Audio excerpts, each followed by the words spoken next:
Hello et bienvenue dans Histoire d'auto, je m'appelle Vincent Desmond et dans ce podcast je vais à la rencontre de gens qui ont consacré leur vie aux bagnoles. Ils ou elles sont journalistes, photographes, illustrateurs, blogueurs ou encore youtubeurs. Ils ont un point commun, de l'essence coule dans leurs veines. Épisode après épisode, ils nous raconteront leur parcours, leurs goûts, leurs aventures motorisées, en un mot, leurs histoires d'auto. Mon invité a tous les talents. Il est journaliste et présentateur bien sûr, mais aussi musicien, dessinateur et même pilote à ses heures perdues. Avec son style inimitable et son humour décalé, il s'est vite fait remarquer dans l'une des émissions auto les plus populaires de France. Je reçois dans cet épisode Le Tone, co-présentateur de Top Gear.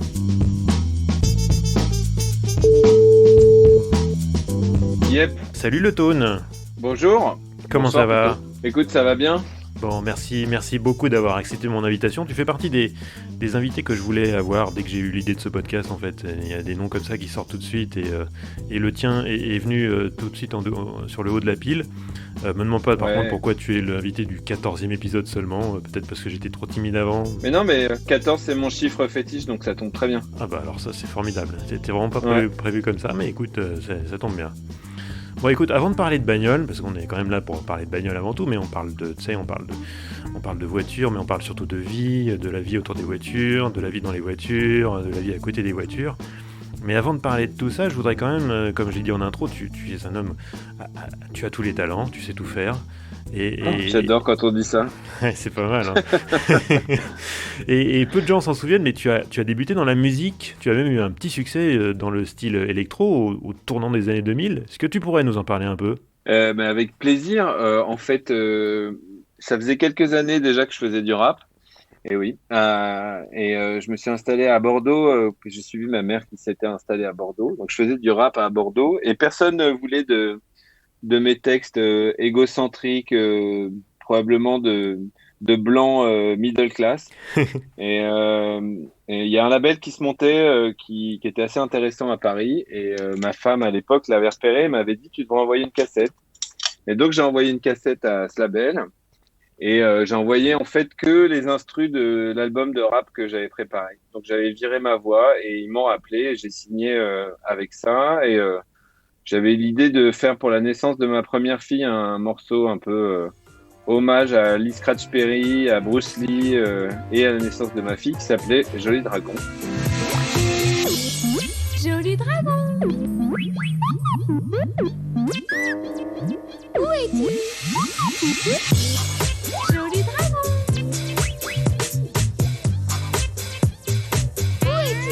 Et ma femme a eu l'idée des paroles, c'est elle qui les fait sur la chanson. Et c'est un morceau qui a marché dans le monde entier et qui m'a fait vivre de la musique pendant une bonne quinzaine d'années en pleine vague French Touch. J'étais ravi. Et je me suis baladé dans le monde, j'ai fait des tournées au Danemark, en Allemagne, un peu partout et j'ai fait ça pendant 15 ans. Génial. Ouais. Et puis à un moment où le streaming est arrivé, ça commençait, je dirais, en début des années 10, quoi, 2008, 2009. Je revenais d'Inde où j'avais fait mon 3e album que j'avais complètement produit moi-même et coproduit, diffusé. J'avais trouvé une distrib, j'avais bien galéré et ça avait été un gros succès. J'en avais vendu 30 000 et je me suis dit waouh, avec 30 000 albums, je vais pas pouvoir nourrir ma famille. Et j'ai commencé à chercher d'autres activités. Donc j'ai commencé à faire du dessin.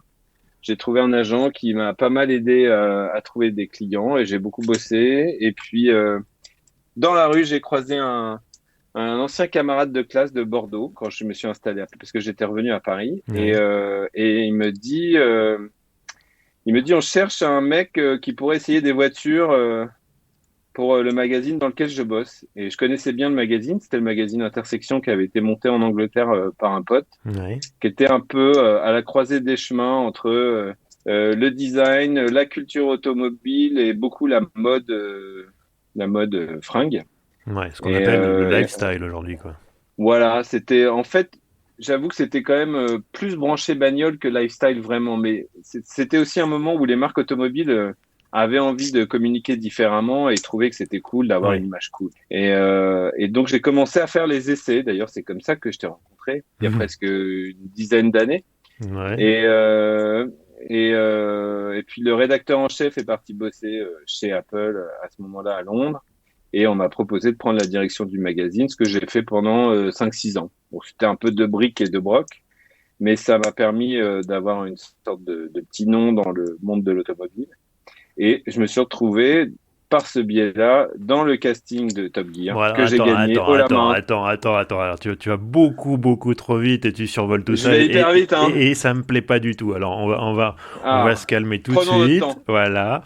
Et non, mais déjà, Non, mais au bout d'un moment, c'est gênant de parler que de moi, donc non, non, mais vu qu'on j'imagine va que parler, il faut être si sûr. on a dit tiens, on pense à quelqu'un pour essayer des bagnoles, c'est que c'est pas venu de nulle part. T'avais déjà ça dans le sang. Alors peut-être qu'il faut qu'on revienne encore plus en avant. Comment tu en es venu à t'intéresser aux bagnoles? Alors, j'ai toujours adoré l'automobile. J'ai toujours été dans des milieux très éloignés de l'automobile. Ouais. J'avoue que j'ai toujours été confronté à des gens qui m'ont dit, bah, j'étais plutôt dans, tu vois, quand j'étais à Bordeaux, que je faisais du rap, il y avait un truc du fantasme du rappeur sur la grosse caisse et tout, mais on était 3-4 à avoir ce fantasme-là. On traînait plutôt avec des musiciens de funk, de jazz, des gens globalement autour de nous qui étaient avec des bagnoles, mais qui s'en foutaient un peu. Mhm. Et, euh, et moi, ça m'a toujours intéressé. Je pense que quelque part, ça vient peut-être de mon père, même si on n'est pas une famille fan d'automobile. Mais mon père aimait bien regarder les bagnoles dans la rue. J'aimais bien rouler. J'adorais les vacances. J'aimais quand on partait en voiture. J'avais toujours envie qu'on ait un problème technique en revenant, genre une crevaison, le moteur qui fume, tu vois, qu'on s'arrête pour prolonger les vacances. Mais me souviens que j'aimais être derrière dans la voiture, regarder le paysage, j'ai un grand souvenir quand j'étais petit, on venait d'Irlande et à cause de la tempête, on avait été détourné par la Belgique. On a été arrivé à Rotterdam, il fallait traverser toute la Hollande et la Belgique. Et sur l'autoroute, je regardais, tu sais, les luminaires des autoroutes qui étaient orange, pas du tout comme en France, qui n'avaient pas la même couleur et tout. Je me Ouais. disais, tiens, c'est fou dans tous ces pays, la route n'est pas la même. Et donc voilà. Après, le mec a créé Intersection, qui est un ancien de Penningen, qui était graphiste et qui faisait partie d'une bande de potes avec qui j'ai beaucoup traîné au début quand je faisais de la musique, qui étaient des graphistes d'H5. Il y avait un mec qui s'appelait François Allot qui dessine mes casques et mes combinaisons, qui a fait mon logo, le Tone que j'utilise actuellement, et qui lui était passionné de voitures et de motos. On en parlait beaucoup et on n'était pas beaucoup, tu vois. C'était Hmm. même déjà il y a 20 ans perçu comme assez beauf l'automobile Hmm. dans le milieu dans lequel on était. On était vraiment un petit groupe, quoi, à être vraiment intéressé par ça. Dès qu'une bagnole sortait, on regardait quelle caisse on pourrait avoir. On jugeait ça un peu comme, tu vois, comme le ton d'Intersection. C'était un truc un peu snobinard de passionnés de bagnole. Aujourd'hui, il y en a beaucoup qui ont repris un peu ce créneau, montre, lifestyle et bagnole. Enfin, moi, ce qui m'intéresse le plus, c'est l'automobile. J'adore les caisses japonaises, j'adore l'ingénierie japonaise, j'adore les solutions. Depuis que je suis petit, je pense que c'est les concept cars quand même qui me fascinent le plus. C'est vraiment ce pendant-là de l'automobile qui m'intéressait le plus. Et après, je pense que la deuxième grosse révélation, ça doit être en 95 ou 96 quand je décide enfin d'avoir mon permis hyper tard, alors que je conduisais tout le temps sans permis les voitures de tout le monde que Hmm. j'empruntais. Ma grand-mère me dit, je te donne la voiture de ton grand-père si tu passes le permis. Je le rate, je suis dégoûté tout l'été, puis à la rentrée, je me dis, bon, allez, ça va pas se reproduire. Et après, une fois que j'ai eu mon permis, ça a été une révélation. En fait, moi, ce que j'aime le plus, c'est conduire, quoi. Tu vois, j'adore la culture automobile, j'adore les bagnoles et tout. Mais honnêtement, dans n'importe quelle bagnole, tu me donnes un Dacia Duster et tu me dis, tu vas en Finlande, je serai le plus heureux du monde. Hmm. Ou tu me donnes une AX GTI pour aller en Allemagne, je le ferai quand même. En fait, ce que c'est vraiment ça. Ce que j'aime le plus, et c'est en fait, je me retrouve dans l'émission, dans Top Gear, je suis content parce que je roule, je fais de la compétition automobile, je roule. Cette année, le Covid, moi, je l'ai bien pris parce que on a voyagé tout seul, chacun en bagnole, et en fait, je mets la musique que j'aime et dans n'importe quelle voiture, je suis heureux. Et je roule et je roule et je regarde la France, les paysages et tout ça, et j'adore ça. nos vacances en famille avec ma femme et mes fils et en voiture et on roule. Voilà, c'est ça que j'aime en fait, c'est rouler. Peu importe où, j'adore découvrir des nouveaux pays, des nouvelles villes, voir le monde à travers la bagnole. C'est de moins en moins qu'on va pouvoir le faire, mais en tout cas, j'en profite. Bah, t'as raison.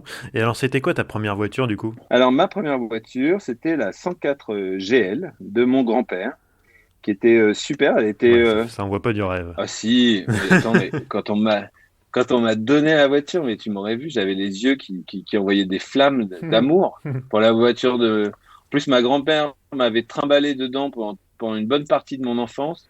Il l'avait acheté, je sais pas quand, tu vois, c'était vraiment au changement de génération. Ça devait être le début de la 205 et comme ils étaient un peu frileux, ils ont pris plutôt une 104 toute option. Donc elle avait le toit ouvrant, elle avait des fauteuils en mouton, il faisait une chaleur de bête dedans. Fauteuil en Si mouton. t'enlevais, ouais, en fait, tu sais, il y avait des housses en mouton, mais Oui, en fait, oui, je vois très parce que bien, oui. dessous c'était du tweed et le tweed ça gratte tellement quand t'es en Oui. short que tu peux pas conduire, quoi. Et donc quand j'ai récupéré la voiture, on est parti immédiatement avec ma femme en Toscane avec.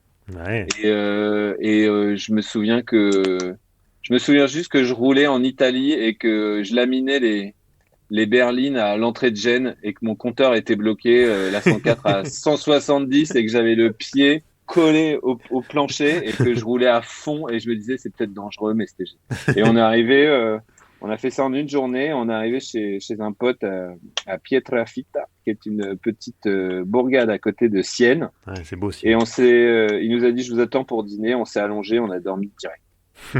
Et ça a été notre premier grand voyage. Et c'était super. Ah, tu m'étonnes. J'adorais. Ouais.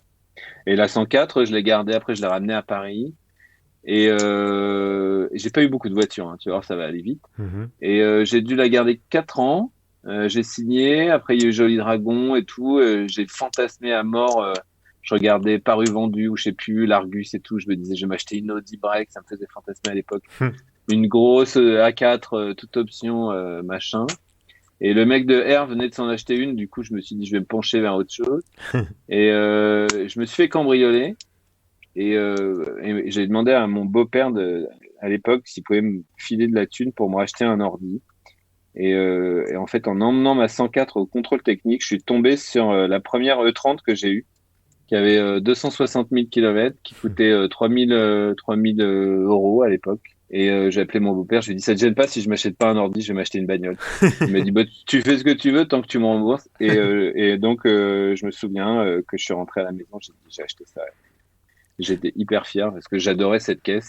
Bah oui. Je la trouvais carrée, facile à dessiner et tout. Et puis je l'ai gardée quelques temps, 3-4 ans. Et un mec m'est rentré dedans sur les Champs-Élysées. Il a pulvérisé la bagnole. Et je me suis racheté celle que j'ai aujourd'hui depuis 12 ans, 13 ans. Voilà. Et j'ai eu 3 voitures en fait. Qui est une 325 IS, je sais plus. Alors, c'est une fausse IS. Elle a D'accord. toutes les options de la IS, mais les puristes diront que c'est pas une vraie IS, et c'est vrai d'ailleurs. C'est parce que la vraie IS était une série limitée créée par le Garage du Bac à Paris. Ouais. Et elle avait plein d'options cool axe, genre la boîte sport, Ouais. le pour autobloquant, le châssis sport, les fauteuils sport, divers accessoires sportifs, le volant M-Tech 1, la poignée, enfin le levier de vitesse spécial et tout. Et moi j'ai tout ça, mais sur la carte grise j'ai 13 chevaux, ce qui correspond à une 325 normale, et normalement la licorne 325 IS possède 14 chevaux fiscaux. Oui, à cause de la Voilà, boîte mais courte. exactement. Mais moi, j'ai la boîte courte qui a été montée a Après coup. posteriori Ouais. par le propriétaire. Mais je vais te dire un truc, je m'en fous complètement. Je ne vendrai jamais cette bagnole. Elle m'appartient. Il y a Jean-Michel Juchet, que tu dois connaître, Oui. me fait des propositions scandaleuses tous les ans pour que je daigne lui vendre, mais je ne lui vendrai Et l'ancien directeur de la communication de BMW France, pour ceux qui ne le connaissent pas. exactement.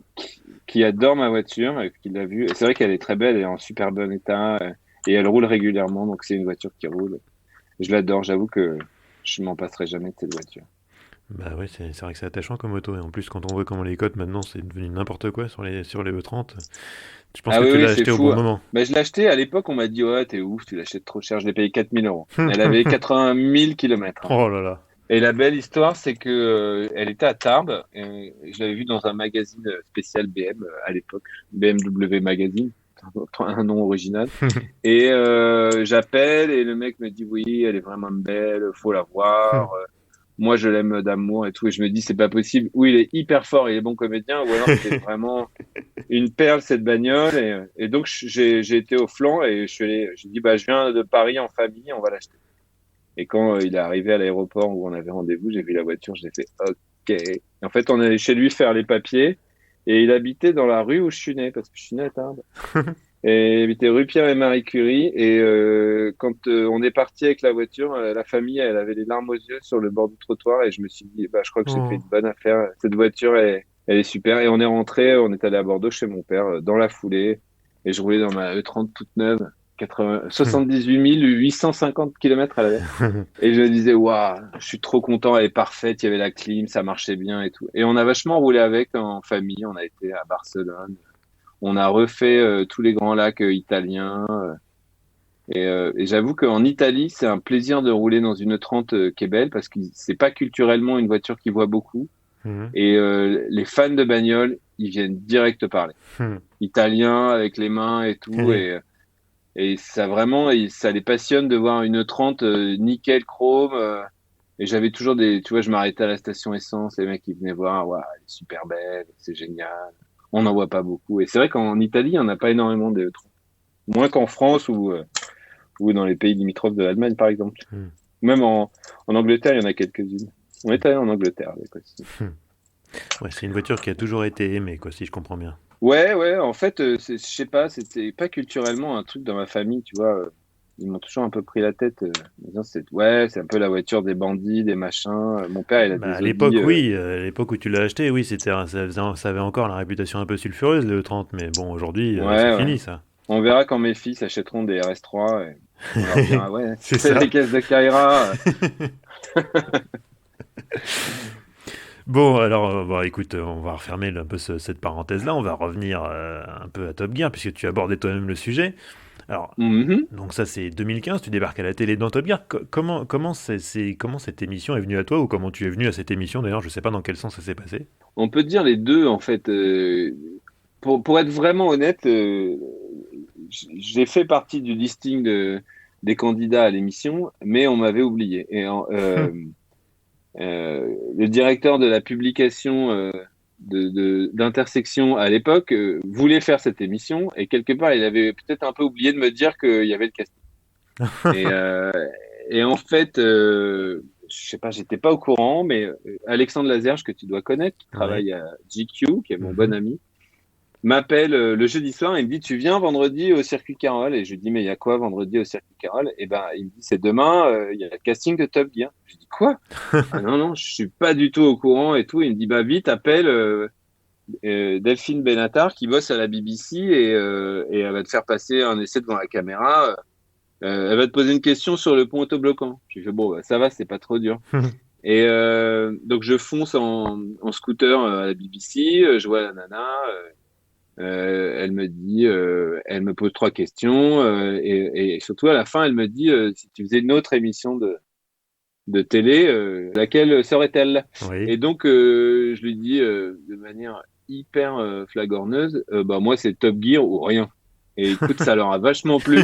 Moi, je suis rentré en me disant, je suis vraiment un petit. J'en ai fait trop, je suis cramé. Voilà, ouais. Je suis vraiment un sale goujat. J'ai plein de petits mots qui me viendraient, mais dans ton podcast, ça va être censuré.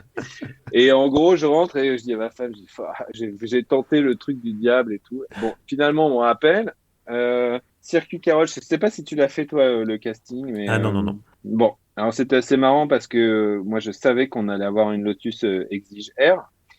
Et je me disais, tout le monde va faire pareil. Colin Chapman, Light is Right, Lotus, c'est la caisse qu'il faut et tout. Et en fait, quand je suis arrivé sur place, je me suis dit, je vais défoncer cette caisse. Qu'est-ce que je pourrais dire de pire sur la Lotus? Et donc, j'ai trouvé tous les trucs qui me faisaient chier sur la Lotus, la visibilité arrière, l'aileron, voilà, le moteur de Toyota Celica, et en fait, au lieu de rouler comme un barjot, comme tout le monde a fait, j'ai roulé à 50 km/h avec le coude à la portière. Et en fait, ça a fait marrer tout le monde et surtout, ça m'a donné 2 fois plus de temps d'antenne, tu vois. Donc ils ont pu monter toutes mes meilleures punchlines et tout ça. Et du coup, on s'est retrouvés à la fin, on n'était plus que six. Il y avait un mec très connu qui anime Automoto aujourd'hui, un YouTuber qui fait des petites observations Mhm. sur les voitures, et Bruce et Philippe et moi. Et je me dis, c'est bizarre quand même. Les deux autres correspondent plus à mon profil, un peu univers de la voiture, lifestyle et culture caisse. Il y a un vrai pilote, parce que je connaissais Bruce déjà, je connaissais son palmarès et sa carrière, et une vedette plus importante que nous tous, Philippe Lelouch. Donc, je me suis dit, c'est clairement le moment de se faire pote avec Philippe et Bruce. Ça s'est fait assez naturellement. Quel stratège. Ouais, bah ouais, faut réfléchir assez vite parfois.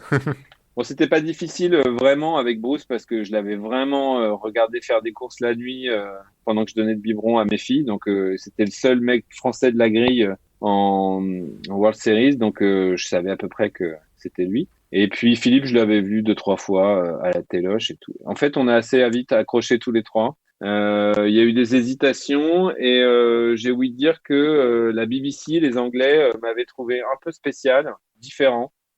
Et finalement, que je correspondais assez bien à un personnage qui pourrait être une sorte de James May plus moderne. Tu Ouais. vois, un peu plus ancré dans le contemporain, moins branché bagnole ancienne, Ouais. moins vieux mec, enfin plus rigolo, quoi. C'est vrai que Mais toujours un peu je l'ai, décalé, quoi. mais assez décalé, c'est ça qui leur plaisait en fait. Et puis bon, des trois, c'était quand même, il y avait que moi qui parlais de bagnole, donc c'était pas difficile de faire le mec plus caisse que les deux autres, quoi. Donc voilà, écoute, en gros, c'est toujours facile à dire quand t'as gagné un casting et que tu fais l'émission, mais je le sentais bien. Et puis un vendredi soir, je reçois un coup de fil du producteur de l'époque qui me dit, écoute, c'est bon, c'est toi qui fais l'émission, rendez-vous lundi matin au château de Vincennes, on démarre. Oui, Et d'accord. voilà, Direct dans le bain. et le lundi matin, je suis arrivé, on m'a équipé avec un micro, j'avais jamais fait ça de ma life, et le mec, et d'ailleurs, on est toujours potes, Karim, qui était l'ingénieur du son de la première saison, était hyper rassurant. Il me dit, vas-y, loulou, t'inquiète. La télé, c'est plus t'en fais, plus c'est marrant. De toute façon, c'est monté. Donc, si t'as loupé une phrase, tu la refais. Te prends pas la tête et tout.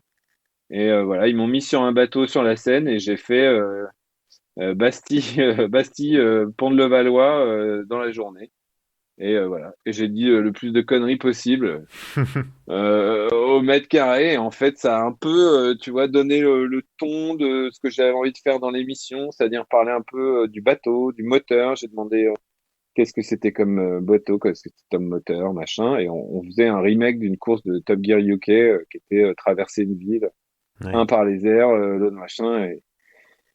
Et voilà, et puis après, on a eu de la chance, les audiences ont suivi, et voilà, moi je me suis pas mal fait tailler sur les réseaux sociaux les deux premières années, parce que les gens remettaient vachement en question ma légitimité par rapport à l'automobile, et que c'est vrai que c'était pas facile d'arriver à dire ce que j'avais envie de dire sur l'automobile, juste à travers le prisme d'intersection qui était hyper confidentiel, et après dans Top Gear, les gens ils pensent que ce qu'ils voient à l'antenne, donc voilà. Donc, heureusement, j'ai pu développer les documentaires, là, les grandeurs de l'automobile, et je continue à en faire. Et ça correspond pas mal à ma vision de l'automobile. Donc, Et on va y revenir, t'inquiète pas, t'inquiète pas.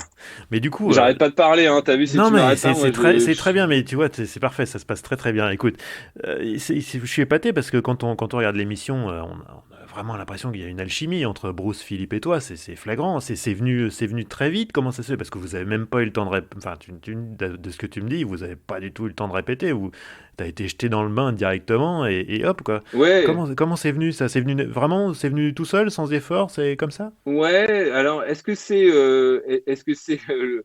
l'urgence, je sais pas comment dire, c'est l'urgence. T'es dans un bateau et on te met au milieu de la mer avec deux autres mecs. Quelque part, il y a un moment où si tu bosses pas en équipe, tu vois, ton bateau, il va sombrer. Je pense que inconsciemment, on est trois individus assez autonomes, tu vois, qu'on construit des carrières euh, seuls Ouais. ou entourés de gens avec qui ils ont bossé, mais globalement, un pilote, c'est quand même un mec hyper individualiste. Quand moi, je faisais de la musique, c'était quand même d'abord ma musique, même si j'avais un agent, un manager, des gens autour de moi, c'est quand même moi qui portais le projet. Et Philippe, pareil, quand tu es acteur, c'est quand même d'abord, c'est ton ego, ton histoire que tu mets en avant. Et je pense que à nos âges respectifs, on s'est retrouvé à un moment où on était dans un projet commun plutôt cool, avec des équipes de gens autour de nous assez cool, des périodes de tournage qui sont pas permanentes, c'est-à-dire que tu bosses 5 jours, tu rentres chez toi 2 jours, Mhm. tu repars 5 jours, après tu bosses Bruce qu'avec moi, après je bosse qu'avec Philippe par exemple, tu vois, et euh, et en fait, je pense que l'équipe de la première année, il y avait un mec qui s'appelait Marcel, qui était un Québécois hyper drôle, qui nous a vachement aidés en nous mettant à l'aise. La première année, on apprenait les textes par cœur, tu vois. Tu Oh là montes là. dans une Bentley, il fait 8 degrés.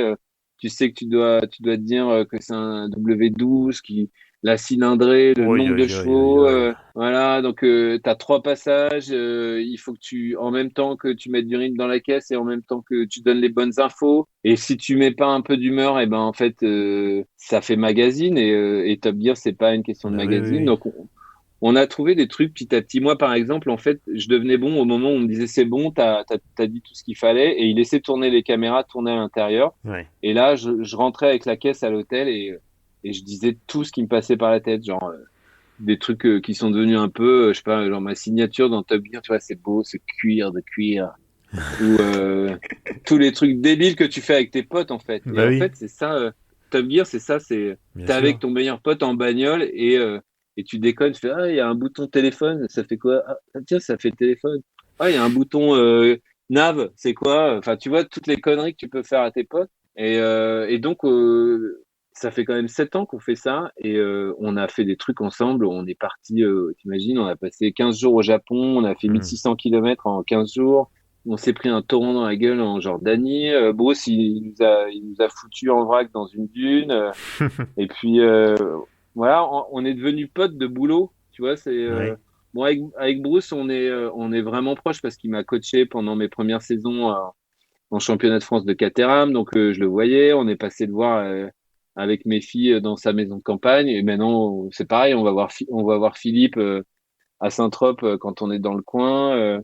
On se connaît, on est des potes de boulot plus quoi. On a dormi sous la tente dans des déserts et ça nous a rapprochés. Et on aurait pu ne pas s'entendre, mais heureusement, on s'est entendus tous les trois assez bien. Je dis pas qu'on se prend pas la tête, hein, on se gueule dessus, ça nous arrive. C'est On ça est les tous vieux les couples. trois, ouais, c'est ça. On est tous les trois pas faciles. Enfin, les troubles en l'occurrence. Ouais, les trouples. Philippe, c'est quand même le pire, hein, je veux dire. Bon, déjà, c'est une personne âgée, proche de la retraite. Il est un peu ronchon. Il est J'espère un qu'il peu va écouter ça. ronchon. J'espère qu'il va écouter Ouais, ça. j'espère aussi. J'adore me foutre de sa gueule. Et lui, il aime bien quand c'est confort et tout, tu vois. Quand conduire, faire 10 tours sous la pluie dans un cabriolet sur un circuit, ça le fait pas marrer comme Bruce et moi, par exemple. Mais je peux comprendre. Tu vois, il aime pas salir ses belles pompes de marque quand il saute d'un 4x4 dans une mare de boue. Mais en même temps, je sais plus, une fois, on était au Japon et je me retrouve dans la rizière avec ma MX-5. Donc, je m'endors au volant et je sors de la route dans la rizière. Et bon, c'était plus ou moins organisé. Hein. Faut pas croire qu'il y a 8 caméras quand je m'endors sur Ouais. moi qui filment. Mais bon, après, on savait pas trop. En fait, tu vois, ils me disent, t'arrives là dans la rizière, le paysan va venir, il va te gueuler dessus parce que tu es quand même dans la rizière. Il va vous dire de replanter du riz. Vous allez replanter du riz avec lui. Et on lance la scène, en fait. On ne sait pas ce qui va se passer. Et donc, bon, bah, moi, j'en fais des caisses. Je sors de ma caisse, je saute dans la boue. Évidemment, ça m'arrive à la taille ou mi-cuisse. Et en fait, je me retourne. Et là, je vois que Philippe, il a enlevé son froc. Il est en slip avec des bottes et il fait, bon, bah, je vais t'aider. Et tu vois, c'était pas prévu. Je crois qu'on a mis un quart d'heure à faire la prise avant, tu vois, tellement on était mort de rire, quoi. J'imagine. Donc, ouais, c'était vraiment drôle. Donc, il peut le faire aussi. Voilà, il y a vraiment, j'ai plein d'anecdotes super. La première fois qu'on a sauté en parachute, Bruce, il a fait 824 000 sauts dans sa vie. Et nous, on se retrouve au-dessus de l'Ednon, le circuit dans les Cévennes, Mhm. à sauter en parachute. Et Philippe et moi, on l'avait jamais fait de notre vie. Et donc, on voulait absolument pas dire qu'on avait peur l'un et l'autre. Et en fait, au moment où on va sauter, les deux, on s'aperçoit que l'autre, il est terrifié. Et donc, ça nous pétrifie. Et on se regarde comme ça et je lui dis, juste avant qu'il saute, je lui dis, fais pas de conneries, hein, parce que sinon, t'es juste mort, en fait. Et donc, il saute comme ça et il me dit, putain, t'es chiant, au moment où j'ai sauté, tu dis ça, t'es vraiment un bâtard. Et, voilà. Et donc, on s'est bien marré. Ouais, il y en a mis des histoires. Et donc, ouais, heureusement, on s'est bien entendu dès le début. Bon, Voilà. alors là, vous en êtes à la saison 7. Ouais. Et il y a un nouveau dans l'équipe, Luc Alphin. Il s'est bien intégré à votre trouble. Qu'est-ce qu'il vous a apporté? Alors, bah, déjà, ça fait quasi un pré-retraité pour que Philippe puisse jouer avec lui à la belote, tu vois. Donc, le soir, c'est cool. Ils s'entendent bien tous les deux. Comme ça, ils sont couchés à 9h avec Bruce pour faire la bringue. Écoute, en fait, Luc est venu faire les plateaux et il était invité. Il avait fait un super temps dans la Subaru BRZ à l'époque, qui était la voiture Mhm. officielle raisonnablement rapide. Et on avait vachement sympathisé. Bruce et lui, ils sont toujours restés connectés. Puis c'est quand même un mec qui a fait énormément de trucs, Bien Luc sûr. Alphand. Et on Ouais. s'était dit, ce serait hyper cool de l'inviter, de l'avoir plus avec nous. Et cette année, pour la saison 7, c'est une idée de la chaîne qui l'a contacté directement et qui nous a dit, il va venir plus souvent que les autres guests. Parce qu'il y a quelques guests qui font des récurrences. De Chaval, la gaffe et tout, ils sont venus plusieurs fois. Et Luc, c'est un des mecs avec qui on s'entendait le mieux et on s'est dit s'il y en a un qui doit venir plus souvent, ce serait cool que ce soit lui. Et en fait, ça s'est passé assez bien. C'est assez drôle parce que il est pas du tout comme nous trois, donc il amène un truc qui est assez différent. Moi, par exemple, j'ai commencé la saison à tourner avec lui. On est allé au Pays Basque, puis les deux autres nous ont rejoints pour son bisutage en Andorre. Donc, j'ai vu assez vite, j'ai commencé à lui balancer des vannes comme je fais aux deux autres, et en fait, il était mort de rire. C'est-à-dire que il répond rien, mais ça le fait juste super marrer, quoi. Et je me suis dit, ça c'est cool, parce que généralement, quand on se balance des vannes, il y en a toujours un qui veut répondre, et il y a toujours un qui dit un truc. Et là, lui, ça le fait juste rire, et il passe à autre chose et tout, et c'est assez marrant. Je pense que c'est un personnage qui était pas du tout dans l'émission, une sorte de looping, quoi. Encore plus taré que Bruce. Tu lui dis, ça te dirait de monter sur un réacteur avec juste 4 roues pour voir si ça accélère bien? Ah bah ouais, j'y vais, ok. Donc voilà, après, coup de volant, il se tire la bourre avec Bruce. Ouais. Du coup, ça m'a fait régresser d'une place. Donc je suis un peu triste. Et cette année, j'ai eu que des galères. Donc je perds même des courses contre Philippe, c'est l'enfer. Oh là, ah oui. Et ah ouais, ouais, c'est vraiment violent. C'était une année dure, hein. 2020 pour moi, c'est pas mon année. Même en midget, j'ai eu des galères. Et donc voilà. Donc écoute, on sait pas si ça s'arrête, on sait pas si ça continue. C'est toujours pareil, les audiences, le Covid, la restructuration du groupe, voilà. Pour l'instant, je pense qu'on a fait une belle saison. Moi, j'ai beaucoup bossé avec la BBC. C'est la première année où j'ai une sorte de rôle de directeur artistique et tout. Je les ai un peu aidés plus que d'habitude parce qu'avant on participait pas vraiment à l'édito. Donc cette année, je suis vraiment allé plus souvent et j'ai beaucoup travaillé avec les équipes. C'était super. Et puis on verra, hein, c'est toujours pareil, c'est des audiences qui. Oui, parce que ce que les gens savent pas, c'est que, en gros, à la fin d'une saison, vous savez jamais si vous allez faire la suivante, quoi. Exactement. Et on est quand même sur une chaîne assez éloignée. Moi qui suis pas branché télé, je croyais que c'était une blague, mais en fait, plus t'es éloigné du 1, plus c'est dur de choper des téléspectateurs. Hmm. Donc, parce que les gens, ils zappent de la première à la dernière, Ah et bah oui. donc, généralement, ils s'arrêtent aux 15 premiers. Ouais, mais ceci dit, RMC Découverte a fait quand même des grosses audiences, notamment autour de la voiture. Déjà, vous êtes, autant que je sache, la plus grosse audience de la chaîne. Ouais, mais là, Wheeler Dealers, ils ont battu leur record la semaine dernière, Ouais, et c'est mérité parce qu'ils sont vraiment cool. Enfin, les deux autres émissions de bagnole, c'est hyper cool, hein, aussi sur RMC. bien sûr, bien Je sûr. regarde pas tout le temps, mais c'est vraiment. J'ai déjà reçu François Voilà. ici, donc effectivement, maintenant, Bah faudrait que voilà. je reçoive les deux gars de Wheeler Dealer. Ça serait cool aussi, ouais, Bah ouais, pour ouais, ils compléter sont la très collection. sympas. Aurélien, il a l'air vraiment coolos. Ouais. On se croise tous régulièrement, assez rapidement malheureusement. Mais je crois qu'on a un peu tous un esprit commun. Enfin, tu vois, on est un peu en train de défendre un produit industriel qui est menacé et Ouais. qui est en voie d'extinction. Donc, Ouais, mais le fait est que quand même, ça a commencé juste avec Top Gear en France, que derrière, effectivement, il y a eu Vintage Garage qui est devenu Vintage Mécanique, que la version française de Wheeler Dealer s'arrête arrivé, mine de rien. Là où avant, il y avait 2 émissions de bagnole, ou 3 à la limite dans le PAF, maintenant, il y en a 6, quoi. ouais, ouais. Et les grandes heures de l'automobile qu'on a fait avec un des réals de Top Gun qui s'appelle Mathieu Valuet, ça a aussi fait des bonnes audiences où on a à chaque fois fait 500 000 téléspectateurs, ce qui est vraiment super Mhm. pour la chaîne et ce qui va nous faire continuer d'ailleurs. Ouais, donc justement, donc ces émissions, alors là, on va y venir, parce que tu as envie d'en parler, ça tombe bien. Donc, Moi, j'ai toujours envie de parler de moi, hein. bah oui, Je on a, on m'arrêterai a, on a, jamais. on a tous envie de parler de nous, hein, c'est sûr, hein, je vois bien, moi Ouais. qui suis à ce Je micro-là tout le t'interviewerai temps, demain. voilà. Ouais, c'est ça.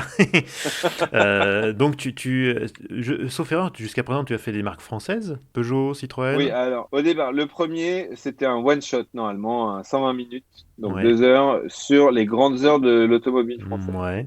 Donc qui était assez général sur l'invention de l'automobile et sa croissance en France et un peu dans l'Europe limitrophe. Ça a cartonné, on s'est dit il faut continuer, on en fait quoi? Il y a des problèmes on peut pas faire des séries comme ça en France et obtenir des aides à l'écriture et tout ça. Si tu deviens une série, faut que tu déposes une marque, machin et tout. Donc on a fait les grandes heures ensuite d'André Citroën. Tu vois, on pouvait pas faire les heures Ouais. voilà. Et finalement, ça a un peu changé. On peut faire des documentaires plus simples maintenant. Presque un jour, je pourrais parler à la caméra et ça restera des documentaires, mais pour l'instant, je sais pas. Je sais pas si tu vois la nuance. En fait, dans ces documentaires, j'interviewe des gens, mais je m'adresse jamais à la caméra comme dans Top Gear, genre bienvenue. Aujourd'hui, je vous fais visiter le musée Renault, machin. Ouais, sinon, c'est du divertissement, quoi. Voilà, exactement. Donc peut-être on le fera un jour, on verra. Et donc on a fait André Citroën qui a marché bien aussi. Et là, on avait 3 docus, une marque italienne prestigieuse, mais à cause du Covid, ça a été décalé. Pour l'instant, c'est Hmm. en stand-by. Et on a fait Renault et Peugeot. Et franchement, je me suis éclaté parce qu'on a réussi à tourner dans les trous du Covid. Entre les 2 confinements, on est allé voir des gens. J'ai essayé la première voiture qu'a inventé Louis Renault Ah oui, la avec une voiturette, boîte de, ouais, en avec une prise boîte de directe, vitesse. Oui, mon gars, mais tu sais même pas comment c'est dur de passer les vitesses. celle de la rue Le Pic. Voilà. Tu sais que la boîte de vitesse, pour passer entre les rapports, tu fais tourner une poignée de 270 degrés circulairement à ton axe pour passer les rapports. Et que de l'autre côté, sur ton volant, tu as l'ouverture à l'allumage et les gaz qui sont indépendants. Enfin, laisse tomber. Oui, l'avance, Mais ça, les voilà, gaz, oui, qui sont séparés, bah, c'était comme ça à l'époque, oui. avec le frein qui est encore à droite de l'autre côté. Enfin bon. Donc j'ai conduit cette voiture, Ah, j'ai génial. conduit une Lion Peugeot de Ouais. 1910 qui a fait que m'a laissé conduire un papy qui il voulait pas, mais ça je te jure, c'est vraiment le meilleur moment. J'arrive le matin, l'attachée de production, elle me regarde avec ses yeux, c'est la catastrophe. Il veut pas que tu conduises la voiture. Comment on va faire? Ça te va si t'es à côté, que tu l'interviews et tout. Et en fait, moi, j'ai qu'une idée en tête, c'est qu'il va me laisser sa caisse. C'est obligé, quoi. Donc, je commence à parler avec lui. On fait le tour de la voiture. Je lui dis, vas-y, tu montes le moteur. C'est quand même un mec qui a presque 80 ans, tu vois, Ouais. qui est vraiment de la région de Sochaux. Il a un accent à couper le Ouais. couteau.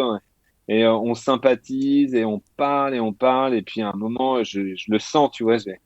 Je lui dis, bah, je vais conduire maintenant. Il me dit, ouais, mais il y a que la famille qui conduit la voiture. Je lui dis, bah, écoute, on fait les papiers maintenant, mais moi, j'ai envie d'être de ta famille. J'ai envie de faire partie de ta famille. Et donc finalement, on se retrouve sur la route et tu vois, le mec me laisse conduire sa caisse. Et moi, je suis trop content de conduire une voiture de 1910 parce que j'adore toutes les bagnoles. Et Hmm. on est là dans les chemins et c'est super. Après, qu'est-ce qu'on a fait? Une Reina Stella qui est quand même une Ah, énorme voiture française qui est ouais. magnifique. Je me retrouve avec les mecs qui ont construit et développé la R5 Turbo à Montlhéry, avec le mec qui m'appuie sur la cuisse, on me dit vas-y, mec, gaz à Oh là fond là. et tout. Avec le mec en bord de piste qui dit on avait dit pas plus de 150. Hein. Et voilà. Et ça, c'est vraiment, je trouve que c'est complémentaire à Top Gear, passionnant à faire. Hmm. Je rencontre des gens, bah, tu vois, les gens qu'on aime, les fans de caisse, le club de 205 GTI qui est dans l'est de la France et qui m'amène une 205 Turbo 16 série 200, tu vois, la version client que Ouais, je peux ouais. enfin essayer. On fait la course avec une 205 Turbo 16. Enfin, tu vois, voilà, ça c'est super à faire. Et normalement, ça va sortir, je pense, un petit peu avant la saison de Top Gear au printemps Oui. 2021. Et j'avoue que j'aimerais bien en faire plein. Oui, parce que la Top Gear saison 7, donc ça a été décalé. Normalement, ça aurait dû sortir là en fin d'année, mais effectivement, à cause de l'épidémie, ça a été repoussé. Ouais, on tourne encore. Là, je pars Ouais, dimanche soir. C'est la dernière semaine de tournage. On part à la montagne. d'accord. T'as pas le droit de dire évidemment ce que tu vas faire, évidemment. C'est top secret. C'est top secret. Mais là, j'ai écrit le sujet avec le réalisateur qui fait le sujet et on va envoyer un max de conneries. Ça promet. Ce que je Donc, peux te dire, ouais, ce que je peux te dire, c'est que je suis hyper content parce que je pars en BX Break. en BX. Ah bah, Ouais, j'en connais quelques-uns à qui ça fera plaisir. ouais, ça va leur faire plaisir au début, à mon avis. Après, Ah je oui, sais je sais qu'ils vont m'appeler en me disant t'es vraiment dégueulasse. Surtout que c'est triste à dire, mais bon, la BX, elle a 397 000 kilomètres. ah oui, quand même. Ouais, ouais. Et c'est hyper touchant parce que on a une sorte de régisseur, quelqu'un. Là, par exemple, c'est moi qui ai choisi des voitures de ce road trip avec le réalisateur. Je dis, ce serait bien qu'on fasse un sujet sur les voitures de cette époque. Ça me tient à cœur et tout. Donc, ils ont été chercher les voitures. Damien, qui est le responsable de l'achat des voitures, me dit, il faut absolument que je te donne la lettre que m'a remis la propriétaire de la voiture. Et en fait, j'ai quatre pages de manuscrites où elle raconte toute l'histoire de la voiture dans la famille. Et c'est hyper touchant. Elle me dit, voilà, c'est pas une voiture que vous achetez l'histoire d'une famille. Cette voiture nous a emmenés à tel endroit, au mariage de machin, au mariage de trucs. Ils ont fait 400 000 kilomètres avec, donc ils l'ont acheté neuve et ils viennent de la vendre. Eh ben, Bon, on les a prévenus, ils sont contents de la vendre à l'émission. Ils savent que cette voiture va peut-être avoir des qu'elle va finir en péripéties. César. Voilà. Non, normalement, non. J'aimerais bien la garder parce que vraiment, les BX Break, ça fait partie des voitures qui m'intéressent. J'adore les breaks comme toi. Ouais, c'est vrai. Mm.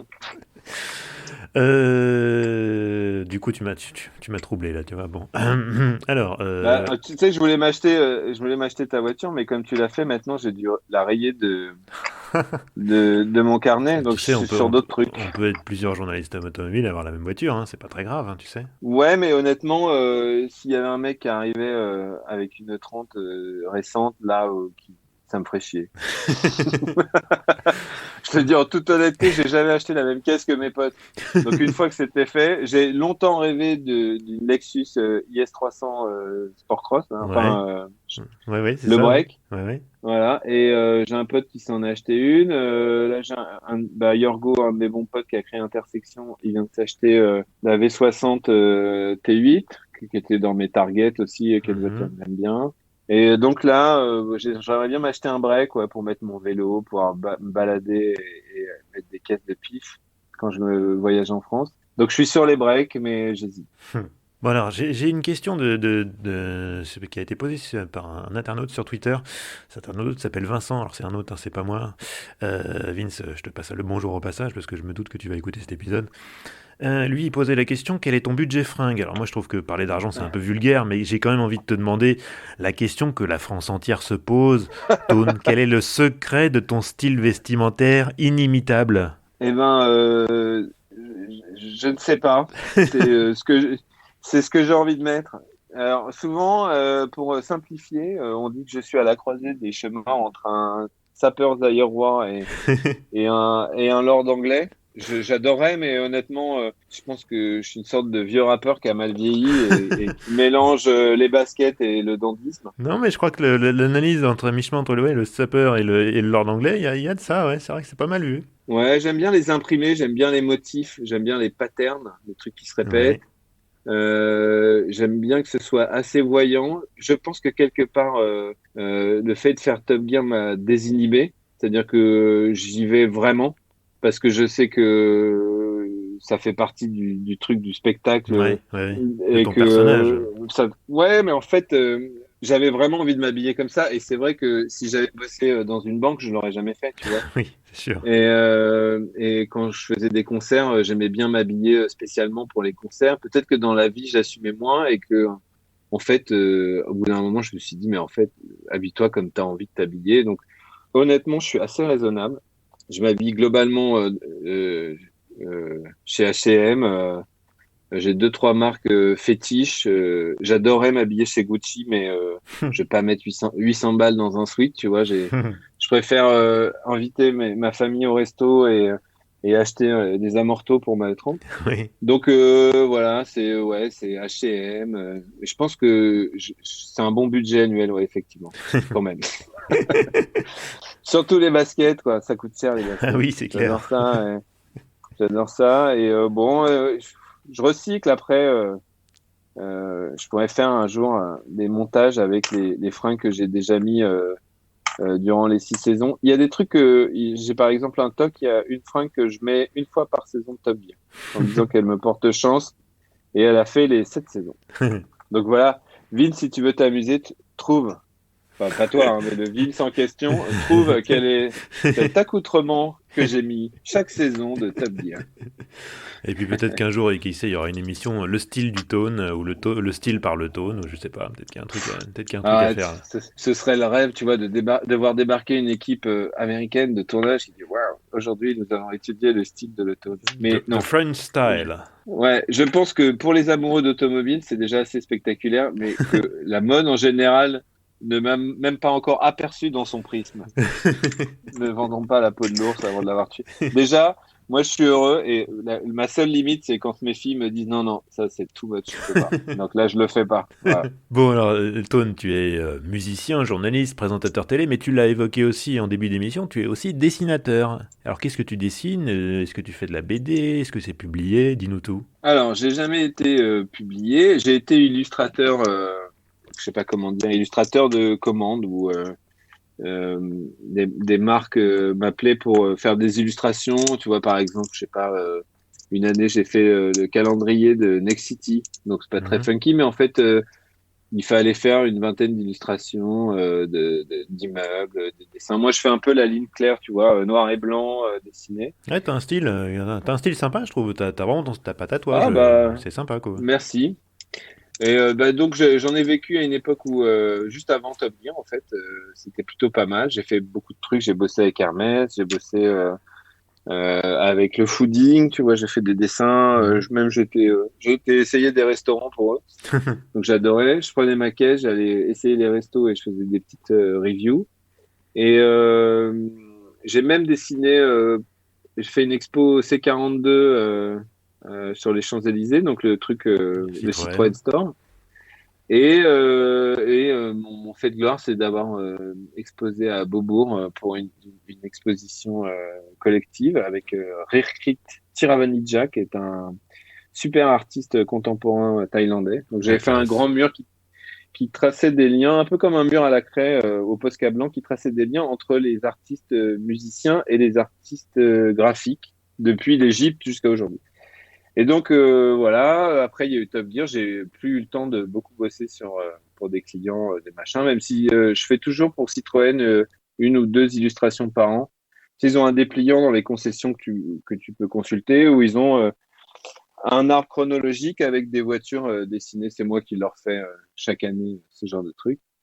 Et je me suis dit, qu'est-ce que je pourrais faire pour lier l'automobile et l'illustration. Et donc, depuis un an, je fais une bande dessinée où je raconte exactement tout ce que je viens de te dire sur les anecdotes qui me lient à l'automobile Hmm. depuis ma naissance et où j'essaie de comprendre comment j'en suis arrivé à être dingue de bagnole et de faire comme tous les fadas, regarder parfois jusqu'à l'aube la centrale des particuliers ou mobile.de pour voir quelle caisse je vais pouvoir m'acheter dans les mois qui viennent. Et que tu n'achètes pas au final. Et que je n'achète pas au final. Oui, c'est ça un peu. Mais en fait, j'ai quand même d'autres bagnoles, hein. J'ai une Alfa Sud Sprint de 78 Eh. et une Fiat 500. Et je roule jamais avec ces deux voitures parce qu'il y en a une qui est rouillée sur un parking et j'hésite toujours à la restaurer complètement ou en faire une caisse de course. Et la Fiat 500, Je l'ai échangé contre des dessins avec mon avocat, mais je suis toujours pas allé la chercher. Donc, bon, elle est toujours chez lui. Il gueule et il me dit, tu l'auras jamais maintenant parce que t'es pas venu la chercher avant le confinement. Chier. Voilà. Donc, on en est là. Et j'ai 250 pages sur ma bande dessinée. Et pour l'instant, j'ai 3 noms d'éditeurs de bande dessinée qui m'attendent. Et j'avoue, j'ai un peu peur d'aller les voir. Mais je pense que dès la semaine prochaine, quand je serai rentré de ma dernière semaine de Top Gear, je leur montrerai pour qu'ils me disent où c'est Vas-y. nul, Ouais, où c'est vas-y. bon, continue. Moi, Voilà. je pense que c'est bon. Vas-y. Parce que tu postes des fois sur les réseaux sociaux Oui, des petites sur planches Instagram, là. et je les trouve très sympas. C'est drôle en plus. Il y a de l'humour. J'aime bien ton style et tout. Bah, je pense que ouais, il y a pas de raison que ça soit Merci de publié un jour, ça. m'encourager. J'ai peur. Mais peut-être que c'est pas impossible que Top Gear Magazine, avec lequel je collabore Ouais. depuis plusieurs années, dans lequel je fais une petite chronique généralement sur la conduite. Et peut-être que j'aimerais bien faire des planches d'illustration avec eux sur, je sais pas, des nouveautés de bagnole, des trucs comme ça. On est en train d'en parler. Hum, Et puis là, en fait, pendant le Covid, parce que moi j'ai eu le Covid, hein, comme ouais. beaucoup de gens, heureusement pour moi, j'en suis très bien sorti. Hum. Je ne suis pas mort, la preuve, on discute. Ce n'est pas un robot qui Et parle. Là, c'est bien le vrai tone. voilà, je n'ai pas enregistré cette interview il y a un an. Et en fait, sur mon Instagram, je fais un carnet de bord tous les jours ou tous les 2, 3 jours de l'évolution de mon goût et de mon odorat. Ouais. T'en es où? Et, euh, et j'en suis à 50%, je dirais. Oh la vache. Mais ça fait combien de Ouais, c'est temps? long, hein. Eh ben, ça fait 44 jours aujourd'hui. Ouais, quand Il y a même. des gens chez qui c'est plus court et l'anosmie, l'anosmie, c'est le fait de perdre le goût et l'odorat. Ouais. L'anosmie la plus longue observée dans le monde est de 12 ans. Donc, tu vois, je me dis que ça va. Ouais, ça va, ça va. Mais du coup, tu te fais rééduquer le goût? Comment ça marche? En fait, j'ai une copine qui est neuro qui m'avait expliqué, elle m'avait dit, si ce que tu peux faire, c'est tous les matins répéter la même séquence d'odorat, donc les trucs que t'aimes vraiment. Et donc, Ouais. moi, c'est les épices dans ma cuisine pour faire la bouffe, mon café, parce que c'est le premier truc que je fais en me levant, c'est sentir le café dans la boîte à café. Mhm. Donc, je fais ça et quand je suis face à une odeur que je connais, je la dis à haute voix. C'est débile, mais par exemple, j'ouvre ma boîte de café le matin et je sens et je dis café. Voilà. Tu te reprogrammes, quoi. Ouais, j'essaie de me reprogrammer. C'est vraiment neuro, tu vois. C'est neuro, c'est la connexion entre les bulbes olfactifs et ta mémoire et ton cerveau qui compte. C'est plus parce que tu as le nez pris ou parce que Ouais, ouais, tes bien canaux sûr. ils sont Ouais, ouais. bouchés.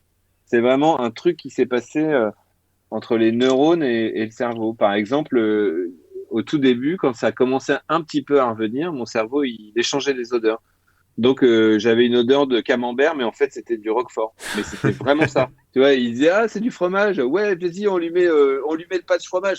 Ouais, mais c'est pas le bon Jackie. Vite les neurones, changez-le.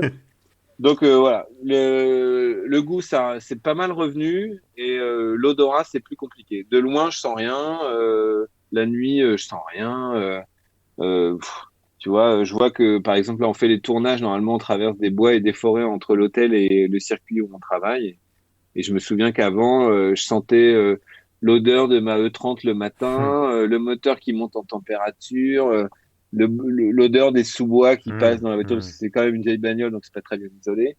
Et là cette année que dalle quoi. Que dalle. Donc j'ai tout fait en Toyota Corolla. Voilà. Tant Bon, qu'à faire, bon, tu cours toujours? Je sais que tu l'as évoqué, la Coupe Caterham France. Tu t'es d'ailleurs retrouvé roue contre roue avec l'invité du tout premier épisode d'Histoire d'Auto, Géraldine Gaudy. ah Euh, ouais Géraldine. Bah oui, oui, oui. Est-ce que tu fais toujours de la competition? Toujours. Alors, mon ambition ultime serait d'arriver à faire les 24 heures du Mans avant de mourir. Ouais. Il est jamais trop tard, Donc, hein. il est jamais trop tard. D'après Bruce, maintenant, c'est plus une question d'argent que Que de de talent. capacité.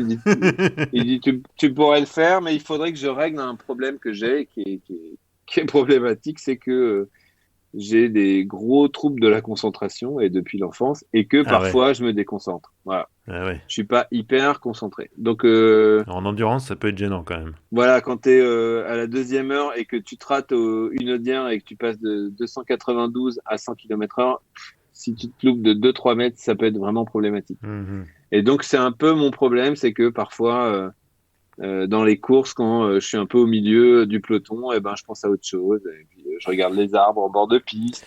Ça Ah m'est ouais. arrivé à Monza, mais il est tellement beau, le parc de Monza, en même temps, que tu as envie de regarder les arbres, tu vois.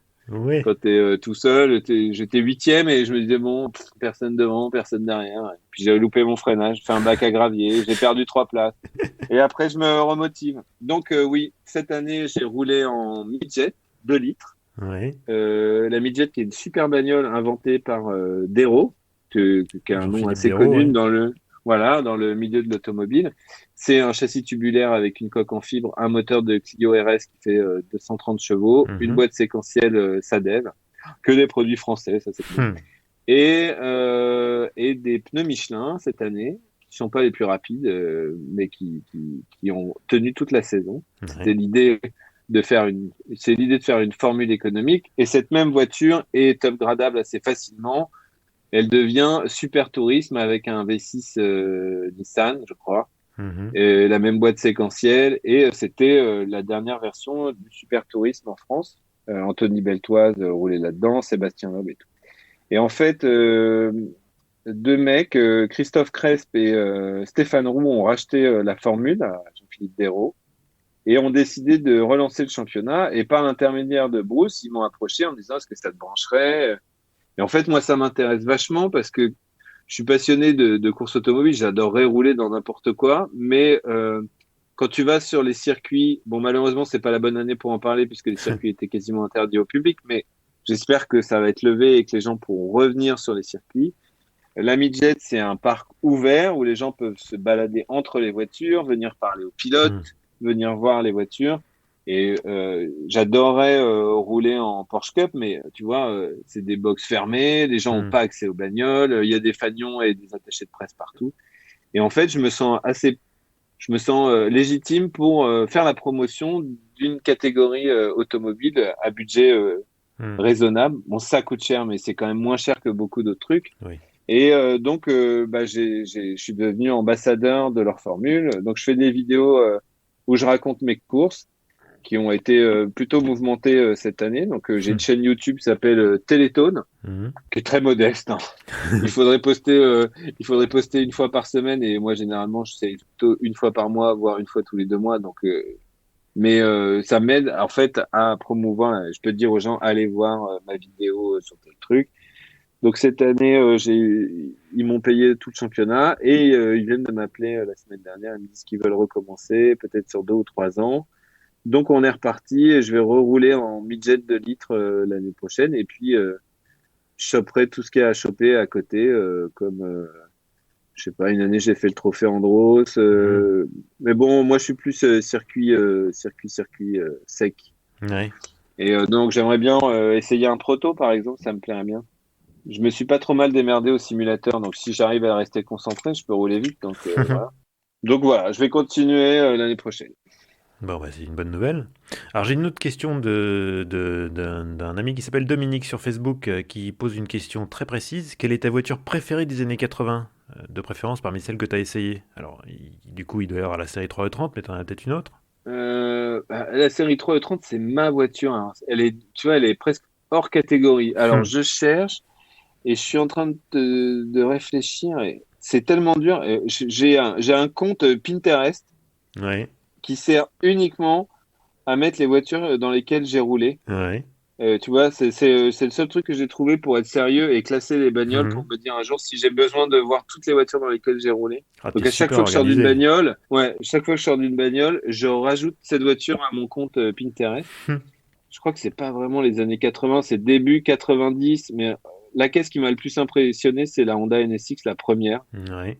Bon, alors peut-être parce que j'étais à Motegi et que Ah c'était une ouais. voiture japonaise et que c'est un ingénieur de Honda qui me l'a apporté Ouais. et qui m'a dit voilà, Ayrton Senna il a mis ses fesses dedans, voilà. Mais c'est une voiture qui est assez folle, qui fait Ouais. son V6, il fait un bruit de V8. Hmm. La tenue de route, t'arrives même pas à comprendre comment c'est une sorte de tapis volant hyper efficace. J'adore ce côté micro-ondes japonais en plastoc, tous les boutons, c'est Honda, j'adore Honda. Et c'est une voiture super, quoi. J'ai adoré cette caisse. Et dans les années 80, ouais, bah, je dirais ma voiture, quoi.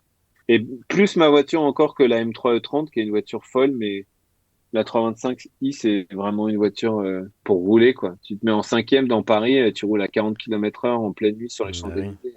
Puis rien ne remplace le 6 cylindres. Voilà, le 6 cylindres, c'est un gros chat et il miaule. Et puis j'adore faire découvrir cette voiture à des gens qui s'y intéressent pas, qui me disent ah elle est belle quand même. Puis après tu les fais rouler avec les fenêtres ouvertes et ils disent ah mais c'est super agréable. Hmm. Ouais, c'est vraiment une super voiture la E30. J'aime beaucoup. J'aimerais bien avoir tout en cabriolet, en break, en M3. J'aurais toute la série, ce serait super. Ouais, 80, je sais pas c'est quoi ta voiture préférée. Bah la voiture que j'adore dans les années 80, c'est la Fuego quoi. La Renault 18 coupé. Ouais. C'est la première voiture que j'ai conduite, c'était la Renault Ah, 18. c'est pour ça, c'est sentimental alors. C'est la voiture de mon père, ouais. Ah bah oui, c'est Ouais, c'est normal. ouais par exemple, les Alpines, je suis pas bien assis dedans. Ça pourrait être super de dire j'adore les Alpines des années 80, mais c'est pas vrai parce que je suis pas bien assis dedans, donc je peux pas apprécier la conduite. Donc voilà, ouais, c'est la E30, la caisse des années 80. La Mercedes 2 litres 3 c'est soupape, c'est cool aussi, mais c'est plus lourd, c'est moins marrant. Ouais, c'est moins sportif, oui. Ouais, mais j'adore les caisses des années 80 quand même. J'aimerais bien avoir une Porsche 3 litres 2 avec la boîte G50 Ouais, en vert. Une Porsche verte. J'aime bien les Porsches vertes. les grenouilles. Ouais, les grenouilles, ouais. Un jour, j'en aurai une. Bah ouais, mais Ou alors, alors, je m'achète un break mine-toi, parce que alpin. Je sais pas vu encore. comment les codes des 3 litres 2 ont flambé, si ça continue, ça va vite être inabordable, hein. C'est 60 000 balles maintenant, c'est pas Ah, possible. c'est affolant, hein. Ça se touchait à 20 000 il y a 15 ans, quoi. Exactement.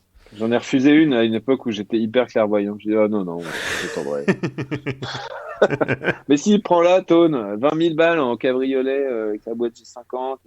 Elle était belle en plus, bleue, intérieur beige ou Havane, hein, j'aimais bien. Ah ouais, sympa. Je... Ouais, non, je sais pas, j'ai pas de place. Ouais, ouais. Ouais, j'ai Bah, pas eu le nez creux sur ce coup-là. Mais bon, en même temps, moi, j'ai vraiment, j'y pense pas à la spéculation. Si j'ai une voiture.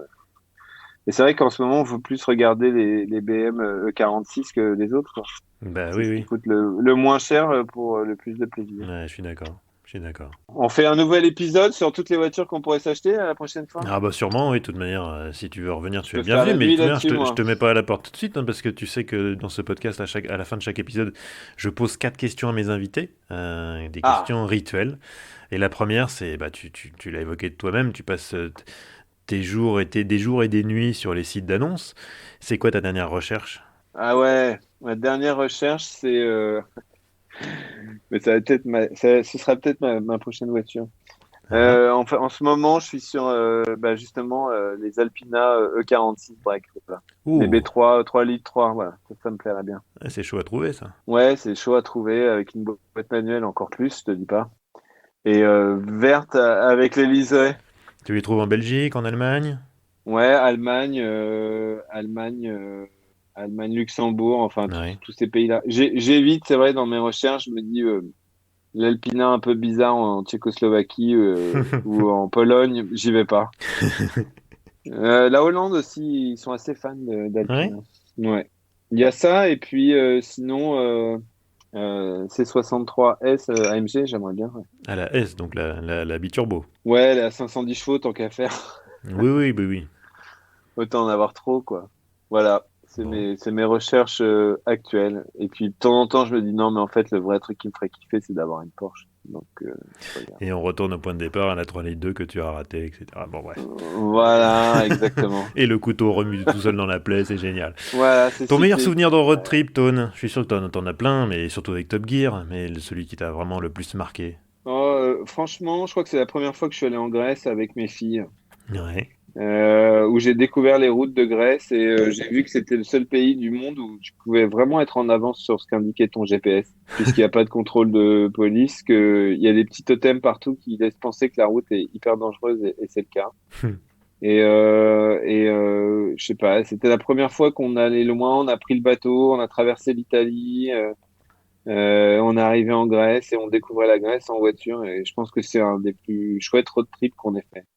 J'avais une Skoda Octavia Ah break ouais. toute neuve que qu'on m'avait prêtée, Clément du parc, qui est devenu un pote. Et on avait fait tout le voyage dans cette Skoda et j'avais trouvé ça cool quand même, les voitures modernes. En me disant, bon, c'est une Skoda, mais c'est pas si mal. Donc voilà, c'est mon premier road trip C'est celui que j'ai préféré. Après, dans Top Gear, on en fait beaucoup, mais on dort dans des bons hôtels. C'est pas la vie de famille, quoi. C'est pas Oui, pareil. oui, oui. C'est pas l'aventure, J'aime, quoi. non, j'aime être en famille pour road tripper. Ouais. Ton garage idéal, sans limite de budget, ça doit convenir à ta vie. T'as droit à 4 voitures. Alors, Ah, c'est dur, on hein. va faire simple. On va faire simple. J'aurai une Rolls, Ouais. donc une Ghost, ou alors une Silver Seraph Green Label avec le V12 BM. Tu sais, l'année où il Une, l'avait fait. une Pour moi Silver une des plus jolies. Seraph, la mal aimée. Ouais, mais en fait, je l'aime bien. Moi, je la trouve belle, cette voiture. Ça Et m'étonne pas. T'as toujours pris le choix un peu décalé, toi. bah, je sais pas, mais vraiment, elle me Les plaît, quoi. Je vilains sais pas. canards que personne ne veut, toi, tu les aimes bien. Ouais, mais en fait, cette voiture, elle est plutôt pas mal. Si t'évites le V8 à compresseur Bentley et que quand elle est équipée du V12 BMW, elle est vachement bien. Les mecs qui l'ont, eh ben, ils ont trouvé ça cool. Parce que je connais des mecs qui ont des Rolls, moi. Et Ouais, ouais, ouais. donc, Monsieur. j'aurai une Rolls, j'aurai une McLaren. Donc, Ouais. là, j'hésiterais entre la 720S ou la 620R, qui est ma McLaren préférée, que j'ai adorée. Même pas une Parce F1. que et j'aurais une F1 mais des années 70 parce que je trouve ça hyper beau. C'est super dangereux à Non, non, conduire mais je parlais mais de je la trouve ça McLaren vraiment top. F1, la de route, celle des années 90. Ah non, mais c'est vieux, t'as vu, il faut un PC pour la faire rouler, le PC il est même pas mis à jour et tout. Non non non non. Non, la 620R, c'est une super bagnole. En plus avec les petits fauteuils en carbone là, qui font 3 kilos Ouais, chacun ouais, avec des pads en mousse et tout. Donc, ouais. c'est une des voitures dans lesquelles j'ai eu le plus de plaisir à rouler. J'ai eu la chance parce que je suis pote avec la nana qui s'occupe de la presse Ouais, pour l'Europe de McLaren. J'ai eu la chance de beaucoup rouler en McLaren et c'est ma marque de voiture de sport préférée. ouais. Donc je suis très bien au volant, j'adore cette marque. En plus, c'est hyper artisanal. Parfois, il y a des bugs improbables. Du style, une fois je suis rentré, elle s'est éteinte complètement sur l'autoroute. Il y avait plus que le moteur, la jauge à essence et le compteur kilométrique qui marchaient. Donc je savais que je pouvais perdre mon permis et en même temps tout était noir et tout, c'était génial, j'adorais. Donc j'aurais ça, j'aurais une Jaguar XK120 parce que c'est vraiment une Ouais, voiture que je trouve magnifique. ouais.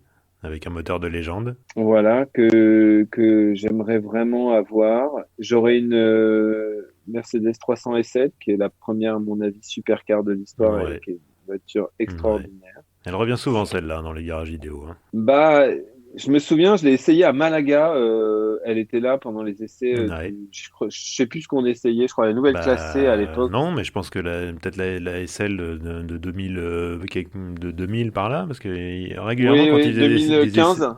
essais SL, ils ressortent les anciennes. Voilà. Et j'étais dans la campagne avec le mec de Mercedes qui m'avait fait. Tu vois, t'as toujours un sbire qui te surveille dans ce genre de Oui, voiture. parce qu'elle coûte 1 million, donc évidemment, ils veulent pas qu'on la casse, quoi. Voilà. Et donc, à un moment, le mec me dit, non, mais là, c'est super, tu conduis sur le couple et tout. Il me dit, vas-y, tape dedans. Je vois que tu vas pas casser la voiture. Et là, tu découvres une autre voiture Ouais, que probablement peu de personnes aujourd'hui découvrent, c'est-à-dire ouais. pouvoir pousser les rapports de cette bagnole. Et tu te mets à rouler vite et tu te dis, c'est dingue quand même qu'il y ait des mecs à l'époque qui pouvaient rouler à 250 sur les routes Mm. des années 50-60 avec ce genre de truc, quoi. Mais C'est c'est quand tu freines, en fait, que c'est différent. Oui, voilà. En fait, c'est le seul truc qui a vieilli dans cette voiture, c'est les freins et la direction. Mais Voilà. pour le reste, c'est extraordinaire, quoi. Le moteur, il est Ah non, mais c'est fabuleux, le châssis génial. est extraordinaire. C'est une voiture de Ça sent course, mais l'huile, ça je sent pense qu'à bon, tu vois. l'époque, c'est les gens qui essayaient ça, ils devaient avoir l'impression d'être montés dans un avion de chasse, dans un ovni, quoi. Enfin, C'est elle ça, avait 30 ans d'avance, quoi. exactement. C'est une voiture dingue. Et j'ai oublié, pour mon garage idéal, Ah, j'aurais une Volkswagen Lupo GTI. ouais, mais du coup, ça fait 5 là. Ah, c'est 5. Mais Non, t'as pas dit au non, non, début, non, non, t'as dit c'est non, illimité. j'ai dit 4 voitures. J'ai dit 4 voitures. Budget illimité, mais 4 Ah, voitures. ah ouais, quelle Ah, bah, voiture j'avais compris. oui, oui. Bah oui. Ah ouais, attends, alors j'ai dit Donc la t'as Rolls, dit la Rolls, qu'est-ce que la t'as dit? La McLaren, McLaren, la Jaguar XK120 ouais, et la Mercedes. ouais, Bon, et une Lupo GTI, ça compte pas vraiment, tu vois. c'est Faut vrai, avoir ça prend pas vraiment beaucoup de place dans un garage, je peux pas t'en vouloir, quoi. Voilà, C'est vrai que c'est c'était trop rigolo comme mignon. caisse, ouais. Ouais, c'est trop mignon. Il y a un mec qui m'a proposé la sienne, là. Ça vaut quand même 10 000 balles d'occasion. Ouais, ça fait cher quand même, faut peut-être pas exagérer non plus. Ouais. Non. C'est rigolo, Et mais j'avais c'est pas essayé non plus, voilà. la XL1. Tu te souviens de la XL1? Ouais, c'était le truc diesel hyper profilé, là, hybride, là. Voilà, avec les portes en élytre et tout, et Ouais. les rétroviseurs avec des iPods, des iPhones dans les portières et tout. Ouais, J'avais ouais, bien kiffé. Aujourd'hui, je pense que tu peux un peu te la péter avec cette caisse. C'est pas si mal. ouais. Je sais pas combien ça coûte. Tiens, je vais aller regarder les sites ce soir. Ouais, je pense déjà faut en trouver parce que je sais pas combien ils en ont vendu, mais à mon avis pas beaucoup. À mon avis, attends, faut pas que je regarde maintenant, sinon je vais être Non, déconcentré sinon pendant l'interview. sinon je vais te perdre là. Tout de même, on a presque Voilà. fini. Là, c'est la dernière Eh, question. Si tu ne devais conduire qu'une seule auto jusqu'à la fin de tes jours, qu'est-ce que ça serait? bah, je l'ai déjà. Je suis peinard. J'étais sûr que tu allais répondre ça. Ah bah oui, c'est sûr. Mes filles, elles vont passer leur permis, elles vont la conduire. J'espère qu'elles l'applieront pas. Mais... Bah ouais, ça serait dommage quand même. Bah oui. Mais évidemment, ce sera cette voiture si on a encore le droit de. Écoute, à chaque fois que je suis sorti avec dans Paris à des heures interdites, ça s'est toujours fini de la même manière. Où les policiers m'ont dit ah ouais, elle est vraiment belle quand même. Et on finit toujours par faire le tour de la bagnole et je leur montre les fauteuils et je leur montre le volant et les mecs ils me disent bon ben faites attention. Hein. Mais normalement, si j'ai une voiture plus récente et tout, je la passerai en collection et après je serai content. Mais on m'a jamais vraiment pris la tête avec cette vieille voiture. Je crois que c'est vraiment les vieilles bagnoles toutes cabossées qui polluent, qui font de la fumée, Ouais. qui se font arrêter. Mais je connais personne qui s'est fait arrêter, amender avec son Young Timer en bon état et propre quoi. Donc Il y a peut-être encore un peu d'espoir. et ouais, il y a un peu un délit de faciès sur les voitures quoi. Je crois que globalement, si c'est des Peugeot 306 diesel cabossés, elles ont moins de chances que ma 30 de passer à Ouais, travers. c'est Mais pas bon, faux. voilà, croisons les doigts, on verra combien de temps ça dure. Eh ben, Toon, merci beaucoup. Je t'en prie. Alors, bon, on te retrouve partout, hein. T'es sur les réseaux sociaux, Facebook, Twitter, Instagram, tu l'as dit, YouTube. Je mettrai les liens dans la description du podcast. Donc, on te retrouvera, si j'ai bien compris, pour Top Gear, donc a priori mars. J'espère, mars, et normalement les grandes heures de Renault et de Peugeot, peut-être avant. C'est D'accord. possible que ce soit avant.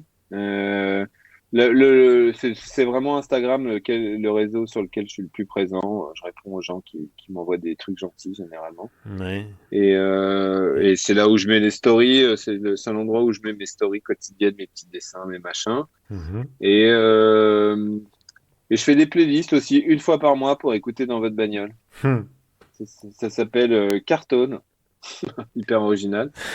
Et c'est sur une plateforme genre Spotify ou? Ouais, je l'ai fait en 3 formats. Je fais Spotify, Deezer et musique d'Apple.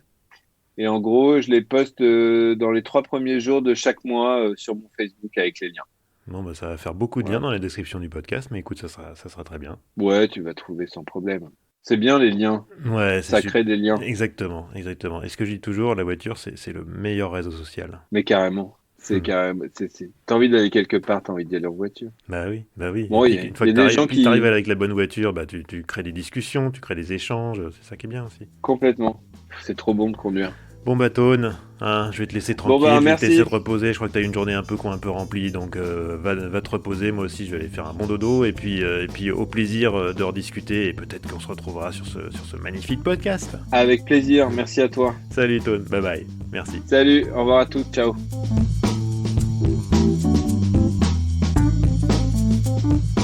Et voilà, c'est la fin de cet épisode d'Histoire d'Auto. Si ça vous a plu, n'hésitez pas à vous abonner, voire à laisser une appréciation sur la plateforme où vous récupérez ce balado. Ainsi, vous aiderez d'autres personnes à découvrir ces entretiens. Pour vous tenir au courant de l'actualité du podcast, vous pouvez liker sa page Facebook ou vous abonner à son fil Twitter. Cherchez à chaque fois Histoire d'Auto au pluriel. Enfin, vous pouvez me joindre par mail, histoiredauto@gmail.com pour vos commentaires, suggestions ou idées. Quant à moi, je vous donne rendez-vous d'ici une quinzaine de jours pour un nouvel épisode. À bientôt et bonne route.